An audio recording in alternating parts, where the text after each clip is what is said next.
आज हम पढ़ेंगे पंचायती राज व्यवस्था में पंचायतों में किन प्रमुख बाधाओं से उसको सामना करना पड़ता है। पंचायत ने प्रभावशाली संस्था के रूप में कार्य नहीं किया। ग्राम पंचायतों की बैठकें बहुधा व्यवस्थित ढंग से नहीं हुई होती हैं। हमें कई उदाहरण ऐसे मिलते हैं जिनमें बैठकों की में कोई कार्यसूची भी जारी नहीं की गई है। कभी कभी ये सारी बैठकें बिना कोरम के ही पूरी कर ली जाती हैं और कभी कभी बहुत विलम्ब से की गई हैं। राजस्थान सरकार ने 1964 में पंचायती राज अध्ययन दल नामक एक समिति नियुक्त की थी, जिसने राज्य में पंचायतों के क्रियान्वयन का अध्ययन किया और सुधार के कुछ उपाय भी बतलाए थे। उस अध्ययन दल ने राजस्थान के संबंध में जो कुछ भी लिखा था वह अन्य राज्यों के संबंध में भी सही है। इस दल के अनुसार पंचायतें निम्नलिखित प्रमुख बाधाओं से पीड़ित हैं। पहला है साधनों का अभाव। समुचित साधनों का अभाव होने के कारण पंचायतें नागरिक सुविधाओं को उपलब्ध नहीं करवा पाती हैं और ग्रामीण क्षेत्र के विकास कार्यक्रमों को भी पूरा नहीं कर पाती हैं। दूसरा है कार्यलिपि सहायता का अभाव। प्रशिक्षित और पूर्णकालिक सचिवों के न होने के कारण पंचायत लगातार कार्य नहीं कर सकती। जिस दिन पंचायत की बैठक होती है उस दिन सब कुछ दिखाई पड़ता है, परंतु शेष अवधि में वहाँ पर कोई भी कार्य नहीं होता। तीसरा, समुचित शक्तियों का अभाव। प्रशासन के क्षेत्र में पंचायतों को समुचित शक्तियाँ प्रदान नहीं की गई हैं।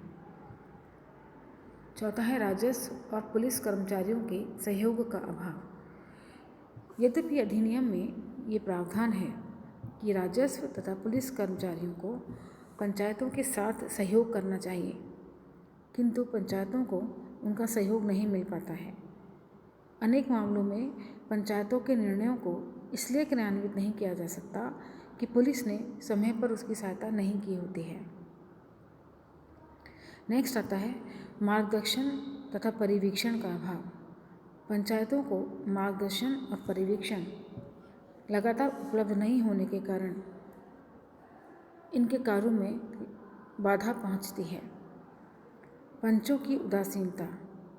सामान्यतः पंच लोग पंचायतों के कार्य में कोई उल्लेखनीय रुचि नहीं दिखलाते, बल्कि वे अपना सारा काम सरपंच पर ही छोड़ देते हैं। अगली बाधा है गुटबंदी। पंचायती राज की स्थापना से ग्राम जीवन में अन्य चीज़ों के साथ साथ दलबंदी और गुटबंदी को बहुत प्रोत्साहन मिला है।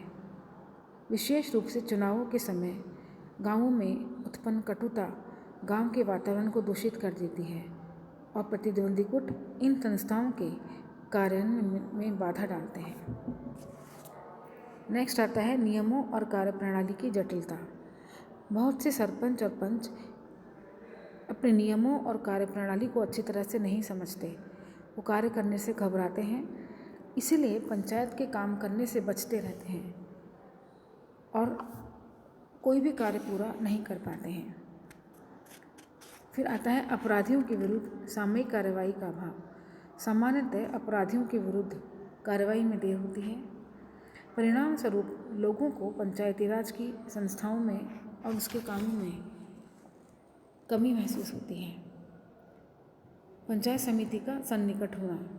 पंचायत समिति जैसी शक्तिशाली कार्यकारी संस्था के सन्निकट होने से पंचायतों को आघात पहुंचता है, विशेषकर विकास के क्षेत्र में।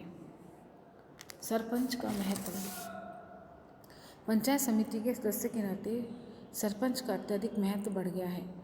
उसे पंचायत को अपने हाथों में ले रखा है। इन सभी कमियों को दूर करने के इस समिति ने कुछ उपाय भी बताए हैं। पहला, पंचायत की आय के साधनों में वृद्धि की जाए। दूसरा, पंचायतों के कार्यों और शक्तियों को अधिक स्पष्टता के साथ निर्धारित कर दिया जाए। पंचायतों को नियमित रूप से कुशल और कार्यालयी सहायता प्रदान की जानी चाहिए। नियम और कार्यप्रणाली सरल होनी चाहिए।